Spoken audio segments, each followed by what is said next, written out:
extensive reading.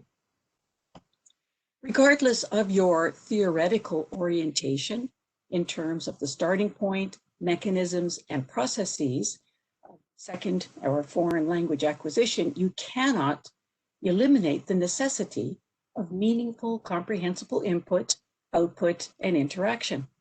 This presents us with the dilemma: how to provide for all of this in a classroom curriculum. Classroom instruction is necessary and especially beneficial for explicit knowledge of the language, some of which in time... Professor Doreen, sorry, but have you shared with us your slides yet? Yes. Yeah, we cannot see your slides. We are really sorry. Can you please share your slides? They are not on. I did the share when we were practicing. It says I'm shared. Okay. Can you, okay. I'll stop sharing and I'll share again. Okay, please. Sorry about that. So go ahead now. Now this is the sharing. Great. Yes, we can put it in the presentation mode and then please. Okay. I don't know what happened. About what? Sorry about that. Technology. Can you see them now? Yes, we do. Absolutely. Thank you. Okay. So here we are looking at this particular picture, and I'm talking about the difficulty, right, of how do we accomplish all that is needed for good language acquisition in a classroom curriculum. No question, classroom instruction is needed, particularly for the declarative knowledge of the language. However, the interface between these two is not as simple as we might think. Some of the things that we learn explicitly will become part of the implicit knowledge necessary for spontaneous production. However, classroom instruction is never going to be sufficient for developing the vast complex body of implicit knowledge needed to become a highly proficient L2 user, unless that instruction includes ways of supporting implicit learning. As Nick Mark Seidenberg states it, learning by explicit means represents only the tip of the iceberg of what is needed to attain adequate proficiency. What we need to build implicit knowledge is what he calls statistical learning. Humans are data hunters and gatherers. We respond to patterns. In the environment, we register repetitions and novelties, similarities and differences, the way things vary and co-vary, and then how things that co-vary, co-vary. Statistical learning takes place without conscious awareness or intention. The problem, however, with hunting and gathering in the classroom is that explicit instruction does not provide enough language data. And what is provided is not always useful for all aspects of the language system. In fact, it has been observed that explicit instruction can actually interfere with language learning features. Quoting Nick Ellis, those features which are randomly structured with a large number of variables, or when the important relationships are not obvious. The interface of explicit and implicit learning is still under investigation, but it is beyond question that we need both types of learning because they promote different aspects of memory as well as learners' automatic access to them. Although implicit memory takes more time to develop than explicit memory, it is more durable and automatically accessible to the learner. Jan Hultstein further notes that explicit instruction alone cannot speed up implicit learning and advises, quote, practice, practice, practice in a variety of communicative situations. This model of memory also indicates to us the mechanisms for building implicit memory: familiarity, priming, and skill learning. Research has demonstrated that although there is a role for explicit instruction in L2 reading development, the role of implicit learning has largely been undervalued in our planning.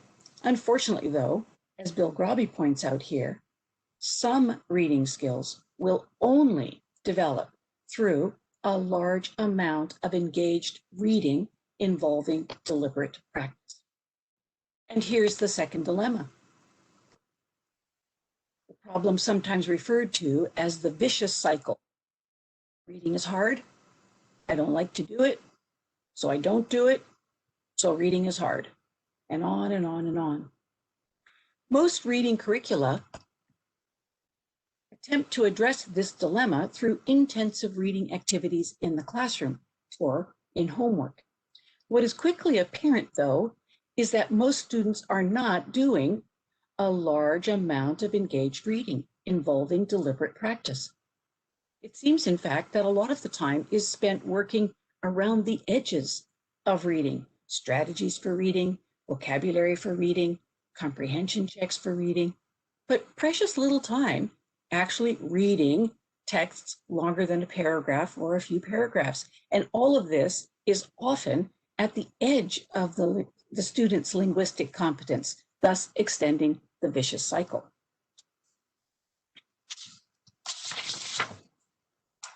Theory, research, and practice, however, strongly claim that the resolution to this dilemma is to introduce extensive reading into the L2 reading curriculum.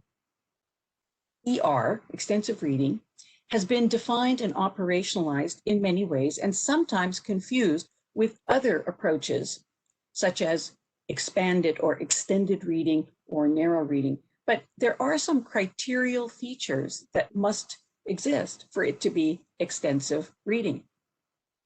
There has to be lots of reading. The texts need to be easy, and by that we mean well within the linguistic competence of the learner. Sometimes we use the metaphor borrowed from Stephen Krashen, not I+1, but I-1 or 2. And then doing it again and again and again, at least 30 minutes at a time, again and again over time. In this comparison between intensive reading and extensive reading, I believe you can see the stark differences between the two.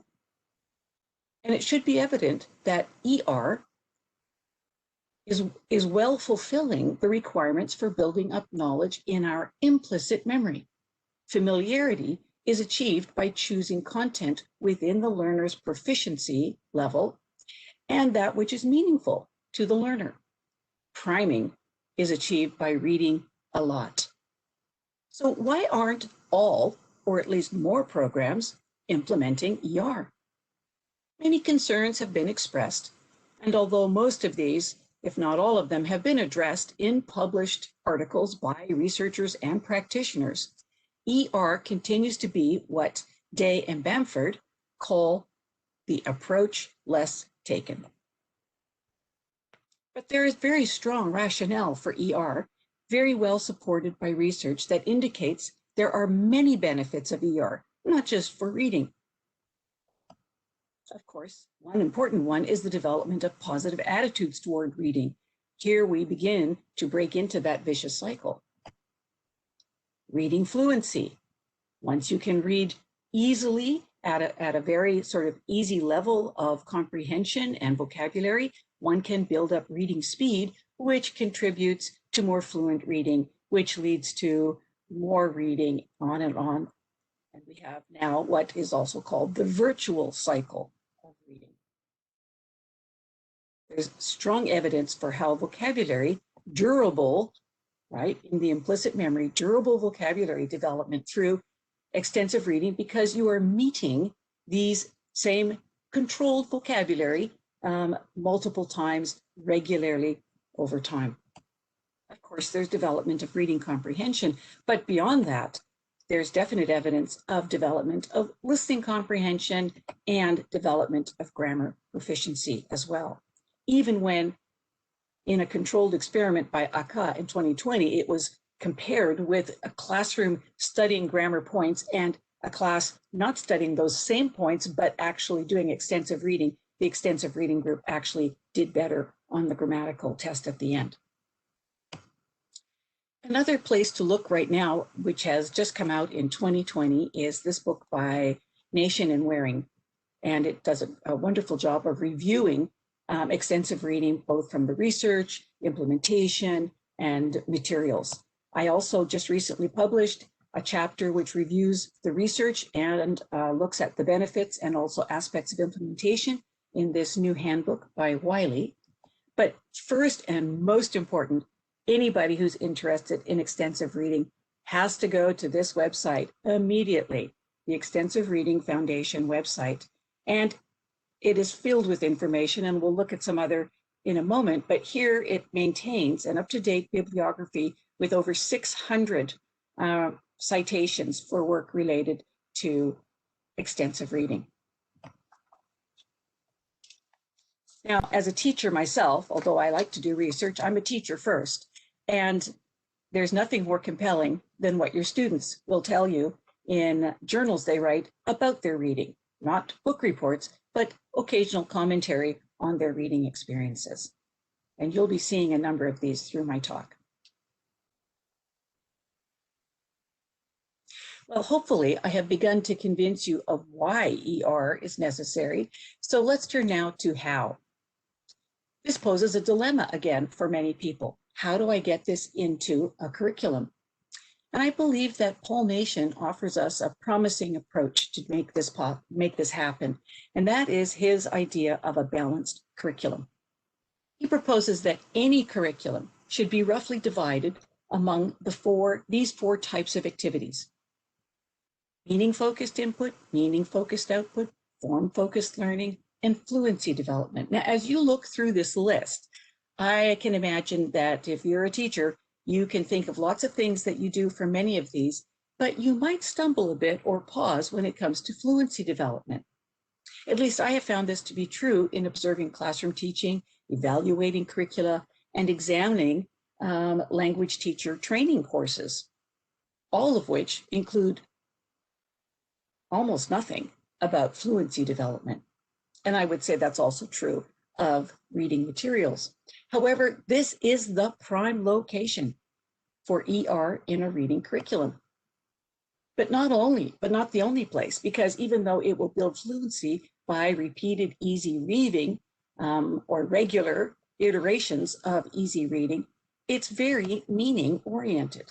So if one thinks about 25% of the curriculum in these two areas, surely we should be including ER. Then, as we look further into the implementation, we can see that there are also opportunities within this approach to have, talks, right? What do literate people do? We sit around and we talk about good books we've read. And so, in fact, there also is the opportunity for meaning-focused output.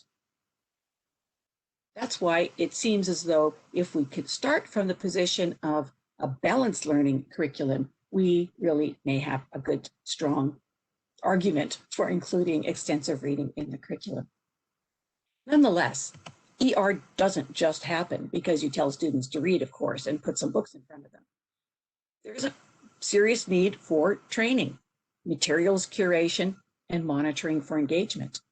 All of these require that the teacher take a very active role. This is not sitting the kids down to read and you grade some papers. This is about a very active teacher helping students to become fluent readers. Here's a brief overview of what the teacher's role involves. It starts with training.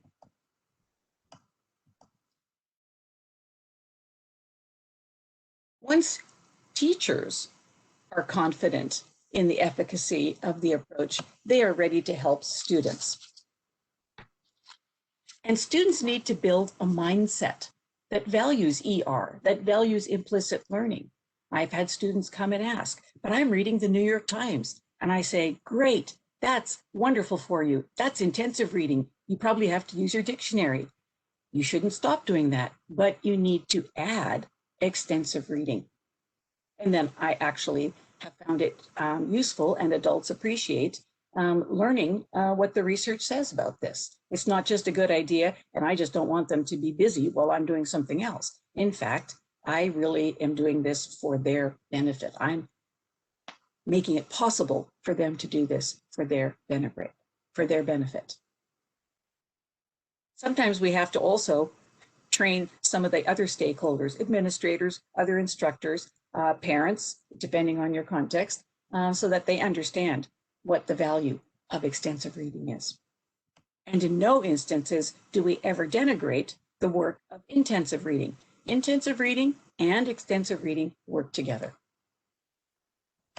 It's important too that we are modeling and guiding the students. They will learn by the actions of the instructors, including times, perhaps, of actually sitting and reading the same literature along with the students. Although I have had some graduate students who were studying foreign languages themselves, and they read readers in those foreign languages while their students were reading in English.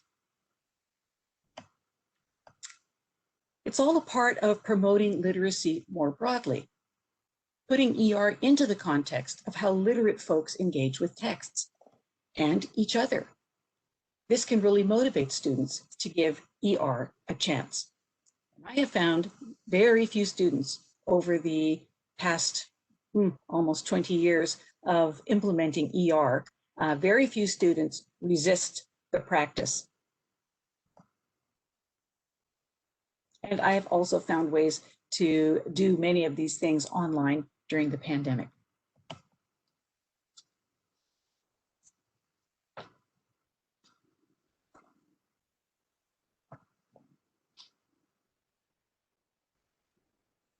There are a variety of ways that you can help learners to figure out where they need to start with reading, but I can tell you, don't ever underestimate how very simple the texts need to be. I've even had third-year university students, international students here in the US, join an ER class for first semester freshmen and need to begin reading at the very same level in terms of comfort, non-use of the dictionary, and fluency development. Yeah, they're struggling. They're struggling at the edge of their abilities to get through their content courses, but they are not building up a large vocabulary, or you might say their implicit memory for language use. And there's a variety of different things you can do. Number 2 is one of my favorites. It doesn't require any technology or materials. Open up a book, start reading the page. If you've come up with 5 words you don't know the meaning of on that page, you need to go to something easier. It turns out that record keeping is also important, and there's a role here for the instructor and for the student. It turns out that students are actually motivated by keeping track of what they're reading, how much they're reading, what level it is, how many words it is. There's a lot of different ways of doing this, but it turns out that, in fact, it's a way of keeping the students accountable, but the students themselves are motivated to see this growing list, you might say. I typically use Google Docs, and it's very simple. I don't want the students to spend more time doing writing than actually doing the reading, so it's a very simple form. I can see it, I can check on their progress, I can make suggestions if I see things, you know, somebody suddenly writing down, this is hard, then I talk to them and suggest other things that they could read or other topics. I can see whether they're, you know, on target for the amounts of reading they're doing or whether they're falling behind. I also use class statistics. Of course, I don't put any students' names on this, and they don't know which number refers to them. But from time to time, I just point out, oh, here's our class. Look how many words number 14 has read. Oh, number 6, number 15. Looks like you need to get busy. They know who they are. I don't need to say anything more. And this is also the amount of time. And so I usually assign by an amount of time. And so I can say, oh, look, these are the people who are, you know, basically reading on target. And look, someone's reading a whole lot more. Now, grading is an issue for some folks, depending on their teaching context. I have found, you know, again, at a university level, I have a fair amount of leeway. But remember, this is a component of a course. This may be a part of the course where you can just say, hey, they've completed X number of, you know, words, they've read those words, or they've done this number of journal entries talking about some literacy. And there are some programs that come with reading and short quizzes. Some students actually like the quizzes themselves, just so that they feel that they have accomplished it. And it relates, you might say, to their previous experiences that everything has to be tested. So it's quite a shift for students to realize that we want them to read a lot and we're not going to test them on comprehension of each item. Assessment too, different than grading, and that's really, for you as a teacher, but also maybe for administrators and parents, is to be able to say, hey, look what we see going on. I have used a particular diagnostic tool that was developed a long time ago by the EPER, stands for the Edinburgh Project on Extensive Reading. And I give it to the students at the beginning of the semester, I give it at the end, and the vast majority of students show definite improvement. I mean, if I put all my students over time together, there is statistically significant development. And in one study I did of about 220 students, it was really evident that the lower the student, the greater the gains, which again can bring students in the same class, you might say, more to a similar level before they go on to the next course.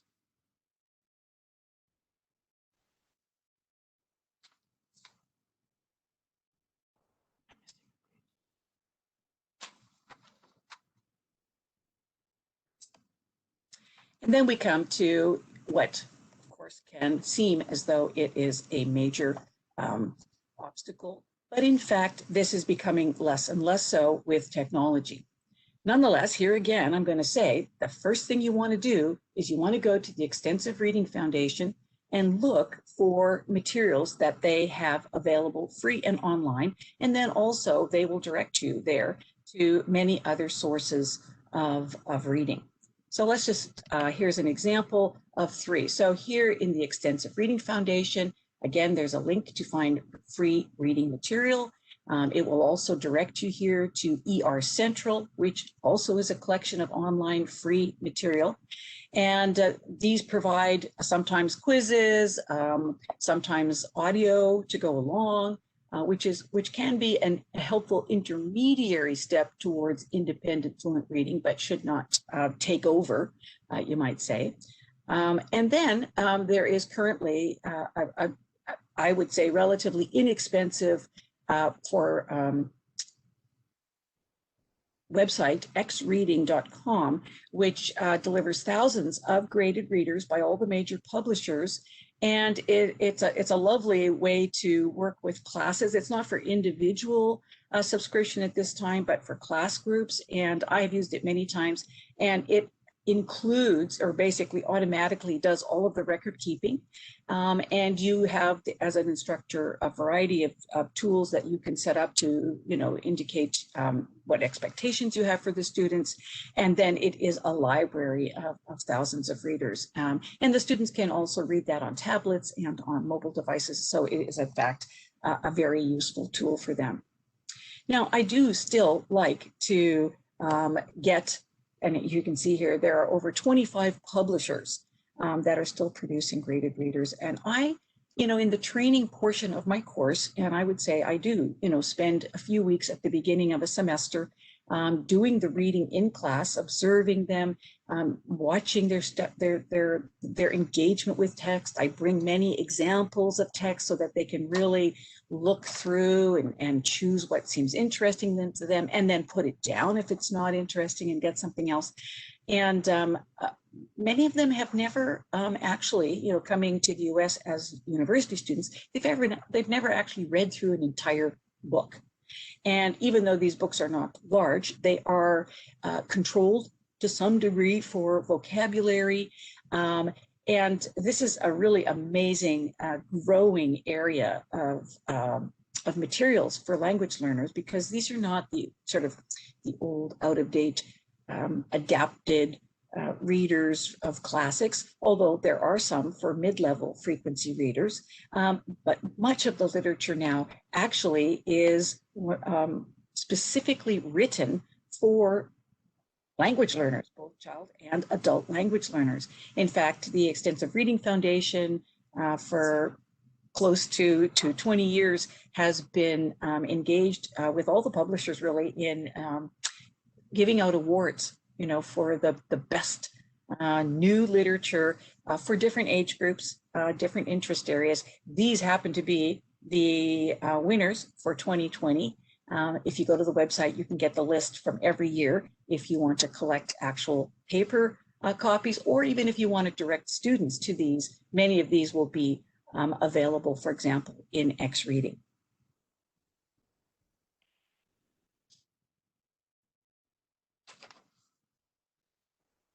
Well, I hope I have dispelled too much concern about several dilemmas that I mentioned through this talk. You know, the greatest reward of ER, aside from the research evidence, is watching students reading in class. Going to class and have students say, wait, I'm almost finished my book. Don't stop. I just need a few more minutes. Or coming to class and the students are already sitting in their seats reading. I don't know anything that makes me happier as a teacher of language acquisition, because I know it's such a rich source of language, providing it in natural, meaningful ways that I could never do sufficiently myself. Recently, I got an email from a student who had been in one of my ER courses quite some time ago.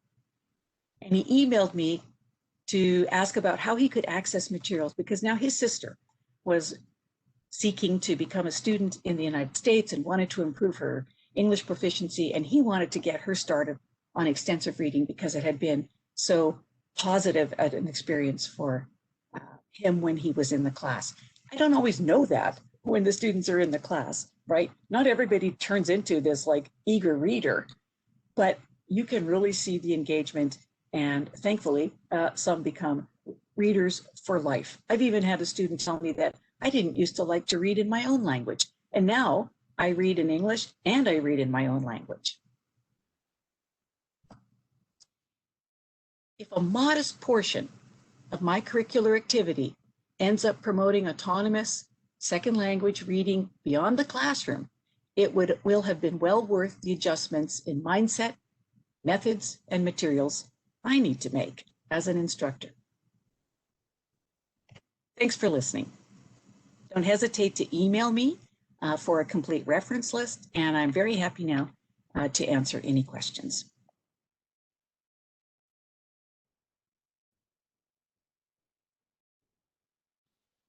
Thank you so much, Dr. Doreen. Thank you so much. Very informative, and I can see throughout the comments. This is a great presentation. This is wonderful. This presentation is very good. Lots of people have been reflecting on what you were talking about, which is great. Thank you so much. Sure. Dr. Doreen, some of the questions are about, now we would like to remind our colleagues here, everyone, that this session has been recorded. And if our speakers give us the consent after the conference to put their presentations on YouTube, we will be doing that on the channel of ALLT. Thank you so much, Dr. Doreen. Regarding the slides, I don't know, maybe the recording can be enough, but again, we can arrange with the speakers. If they are all right, we can put their slides in the conference website as well. So we can arrange for that. Yeah, thank you so much. Now we would like to remind you again, feel free, please, to give us your comments and the questions, and I'm going to start with some of them while they are going through. Lots of things are coming down here.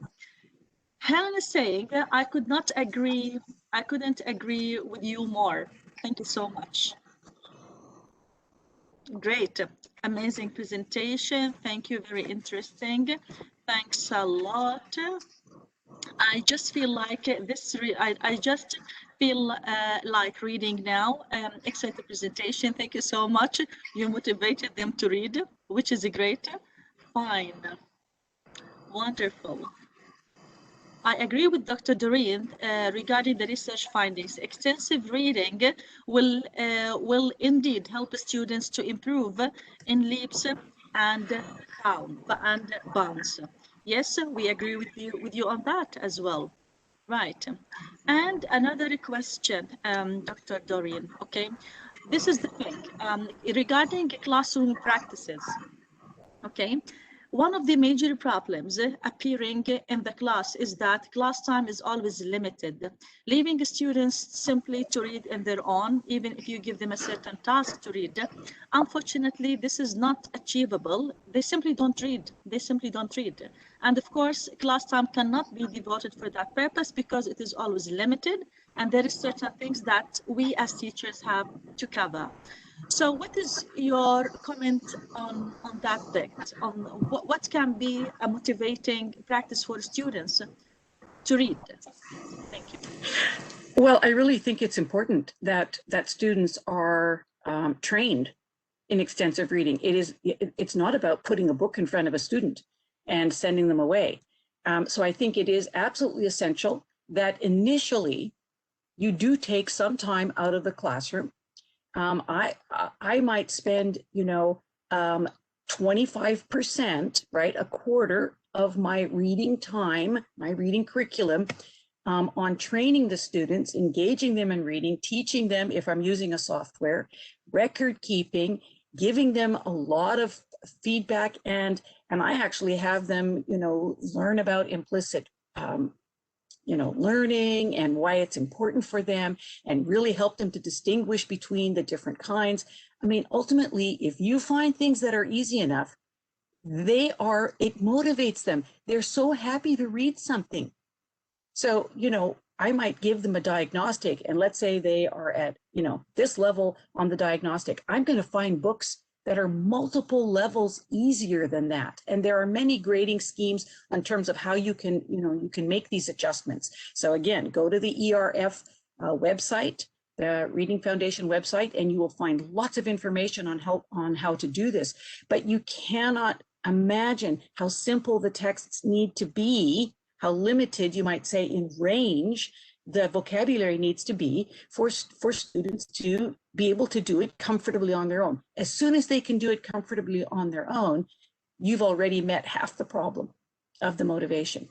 So sending them home with a book that then becomes too difficult at home defeats the purpose.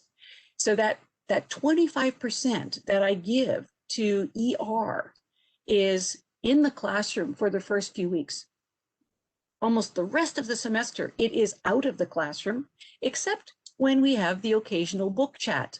Bring your favorite reader that you've, something you've read recently, and be prepared to talk to people about it. And write, and I give them, some questions that they can use to talk about fiction, or questions to talk about nonfiction, and they have conversation in class. But that's talking about reading, so that's very meaningful output for them, right? And it's part of being literate.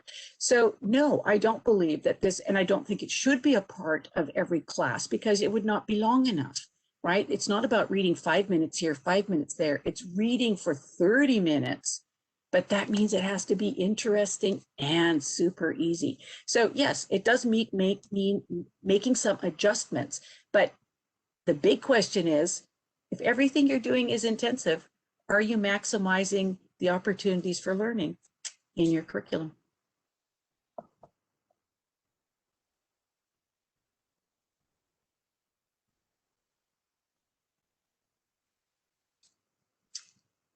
I can't hear you, Wafa. Sorry, I muted myself so your voice can become clearer. All right, so I was talking to myself. So Batul, thank you so much. Batul is saying, this presentation made me rethink about launching again my children book club. We would love, Batul, to know more about this project, to be honest. Thank you so much. And Dr. Doreen, now regarding the selection of books, the selection of texts, so they can meet the criteria that you have talked about in terms of the level of vocab, in terms of this gap between where the students are, where they are supposed to go to. Now, to what extent do you trust that the teachers are really trained to select the right books for their learners, considering that learners diverse, right? Diverse in their background and level of fluency. So to what extent are we really expecting the teachers to have the time and the ability to select the right books to meet the students' needs? I actually don't expect the teachers to have that ability at all, which is why I rely completely on the information I get from the Extensive Reading Foundation, where experts have put together comparisons of texts, showing ways of leveling the text, how to understand the different publishers' comments on the back of the text. So no, it's more a matter of teachers just need to learn how to access the information about the texts so that they can make suggestions. And so, for example, if one is able financially to use X reading, it's all completely built into the system. And, you know, the students, you know, make a choice. And if they think it was too hard and they couldn't read it independently in a reasonable amount of time, then they can just click lower on the list, right, to pick, you know, teachers don't have to be experts on, you know, vocabulary frequency and text structure. People have done this already for English. We have lots of resources. So it's just a matter of finding the resources and then directing the students and checking on them. You know, how easy was that for you? Were you able to read it from beginning to end, you know, without really struggling? And if you struggled, let's find something a little easier.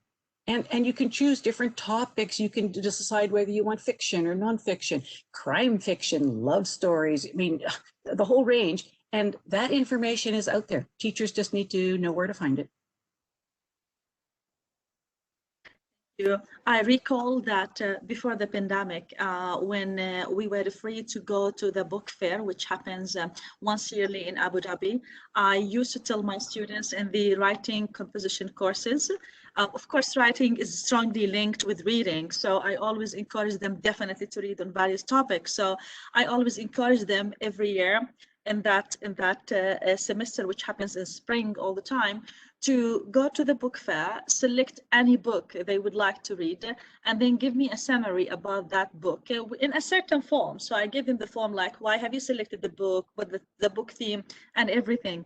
But then again, it's a matter of motivation, to be honest, because I found later that the students asking questions like, should it be from the book fair? If I already have a book, would that be all right? And then like, it's okay, but you know, it's part of the process that you need to know how to skim the book and scan it. You need to select the right book. You need to be engaged. You need to participate in selecting it. And then I ended up with some students reading about horses when there is a picture and one sentence at the top of the page. Basically, there isn't more than 100 words in a book, right? Which was a little bit, to be honest, challenging to me. And I'm getting back to the question is, to what extent can we leave the students select their books by their own, right? What level supervision? Yes. Well, I would say again, you can't underestimate how simple it needs to be for them to read easily, right? And I want them to spend more time reading than writing. So, you know, I think that we do all the control of text in almost all of teaching reading. You know, we're always in control. And therefore, when we control, we also make sure that all the students are reading the same thing. Otherwise, how can we teach them? So there is an element of the teacher needs to give up some control. But that's why when we give them many options, I tend to require an amount of time reading. And you know, as we think about, you know, even the topic of this, one of the, you know, themes of the conference about equity and diversification, this part of my course is completely individualized. Each student is reading easily at his or her level, right? And they don't all have to be forced into one, you know, cookie cutter. They are reading at their level. They're reading what interests them. However, I do require them to use the books, you might say, that I have curated. So whether I'm using X reading, they have to be X reading books. If I'm using free online materials, I link them to those sites, to my course management system, and they must be choosing from those choices. So it isn't just choose anything, it's choose from within this very large set of materials, which I already trust as allowing for easier, you know, harder, a variety of topics, but the student really, and of course we want them to be autonomous learners. So again, we're not talking about the whole curriculum, we're talking about a little bit of the curriculum. It's training, it takes training. Right, and Clayton is saying no need No need for top-down direction by teachers. Yes, we agree with you. Thank you so much, Clayton. And Dr. Doreen, I know that we are coming toward the end of the session, but I do have one more question to you, please, if you don't mind. How much do you agree with the approach that honesty reading as a skill in its own right should not stand alone in its own, just like a course reading, but it should be integrated into even the content courses, right? Like if we are teaching not just skills of English language, but if we are teaching any other type, like our students in international studies, for example, right? Reading should be the mission of the entire course and program in a university. It should not just be like that specific course where I'm teaching students reading skill, especially that we are talking about reading on several topics, several relevant topics to students' interests, students' majors, and everything. How much do you think that this approach is the right thing, or it should be followed? Well, I do believe that reading or accessing information is the primary mission of a university. So yes, reading is central for me in all of my teaching, and I teach quite a bit of writing composition, and yet it is very heavily reading based. Now, much of that reading, because it's content oriented, is not at an easy, simple level. However, when I am working with, you might say, developmental writers, I don't care whether they're international students or domestic students, I actually require them to do extensive reading. And I use the same sources that I do for English language learners. They also just don't get enough language into their brains so that it becomes a part of their implicit memory. So there's no end to reading. Nobody, you can be a great reader and a bad writer, but there's nobody who's a good writer who isn't also a good reader. So we know that reading is very, very foundational for knowledge and for language learning, cognition in general, one might say. And some would say it is the true measure of our uniqueness as humans. Now, in fact, is that we can read.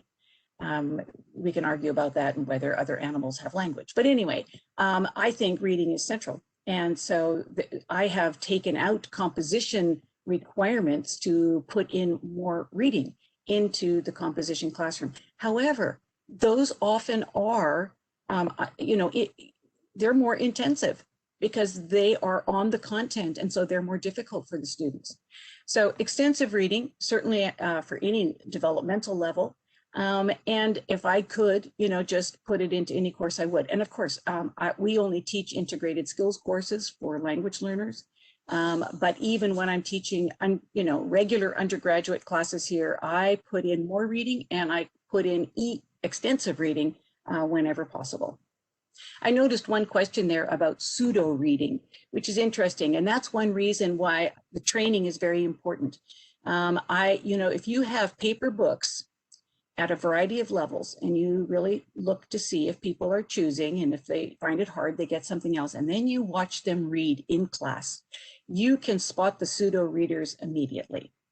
And that's, again, one of the rules of the instructor, not to make a big deal about it, but to come alongside and talk to individual students, ask them about their reading behaviors. Very often it's because they have picked something too hard and they think that's what they're supposed to do at school. And they just can't understand how it feels when you finally find something that you can read. Yeah. So I've had pseudo readers early on, which is why I look at them in the classroom. But later on, I have some lazy people, but that's different. True. And Rahman also added to that if you are using Reader, which he's using for the foundation program, you can also select the publisher when you do a specific quiz, which is yes, a helpful tool. And Batul, you can please do contact us in ALLT email. I'm going to write it shortly here for you in the books. Okay, so you can please we can know more about your project. Okay, At the end, Dr. Doreen, I would like to thank you so much for this comprehensive and very nice session that you have provided to us. I know that it is too early right now at your end in the US. Thank you so much. And we really appreciate that, we really appreciate your commitment to the conference and to being here with us, and also to delivering to us such a very nice, helpful, and comprehensive presentation as well. Thank you so Well, much. it was my pleasure. It was my pleasure. I am quite passionate about reading, and I was very happy to, I was eager and excited to come last year to be present, and so I'm happy to participate in this way this year. Maybe we can all be together in the future. Thank you so much. Thank you so much, Dr. Doreen.